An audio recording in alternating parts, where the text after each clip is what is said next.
I'm very happy to welcome so many children and young people from different countries and regions to celebrate with us the World's Children's Day 2024.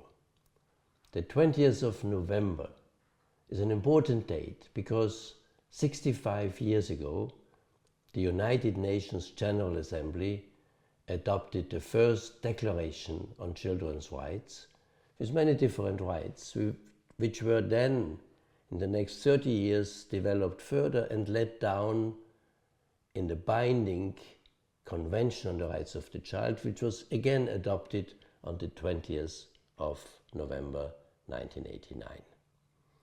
Until that time, children only had duties. They were told by adults, you shall not steal, you shall not take away property, you should not hit other children, you should keep your mouth closed if adults are talking, you should be keeping your clothes in order and not make them dirty, and whatever. You should behave properly.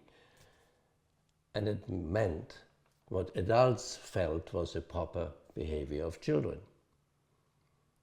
And adults even had the right to punish you if you violated your duty. And sometimes these punishments were fairly violent, like corporal punishment or incarceration. Now, the adoption of the Convention on the Rights of the Child, which is legally binding all over the world for all children in the world, was a landmark development. It really turned up the relationship between adults and children. All of a sudden, children had rights, and they could stand up and shall stand up for their rights.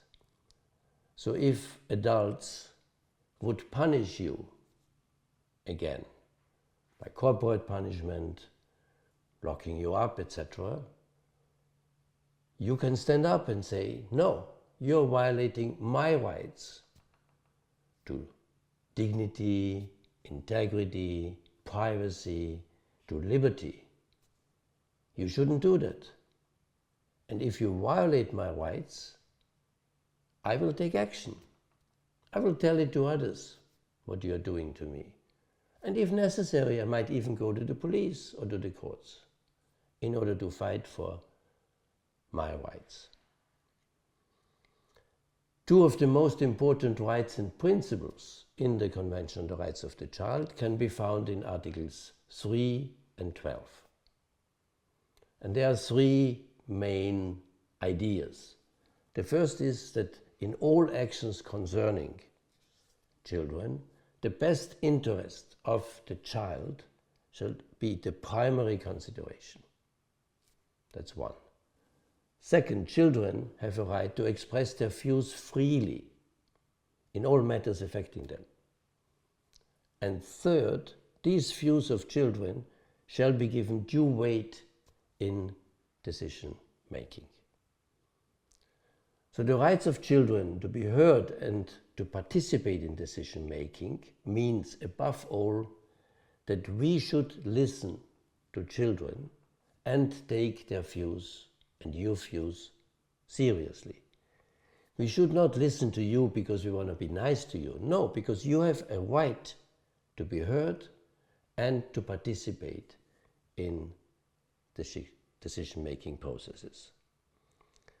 Children often know much better what is in their best interest than adults, and this is the leading principle of the Convention. So for many years, children have been on the forefront to tell adults that they should stop polluting the environment with plastic and toxic chemicals and other waste. They should stop greenhouse gas emissions, blowing them into the air, because they are responsible for climate change. And many of you have been witnessing many disasters like landslides and forests burning and many other disasters, this year 2024 is again the hottest year ever. And it means that our glaciers, the Arctic ice are melting, the sea levels is rising, and some of the small island states are slowly going to disappear. And that has lasting effects on our environment, but also on our lives. And adults, whether those are in government, in business, or other important positions, adults have a duty and a responsibility to do whatever they can to save the Mother Earth, to stop also deadly wars that we are seeing today in more countries than ever before, but to stop also atrocities and other major human rights violations. Children seem to know much better what needs to be done, as whatever we do now will directly affect your lives, your future, and the lives of future generations. So listening to children therefore means listening to the future. You have the right to stand up and tell us adults what we shall do or omit to do. And we have a duty not only to listen to you, the voices of the future, but finally to act in accordance with the best interests of you, of other children, of future generations, and Mother Earth. And that means also to act in our own interest. So let me finally congratulate you, all members of the Child Leadership Team of the Global Campus and the Youth Advisory Group, for all the projects of the Global Campus that you are actively engaged with, and more broadly, for everything that you do in your daily lives to make the world a better place to live in.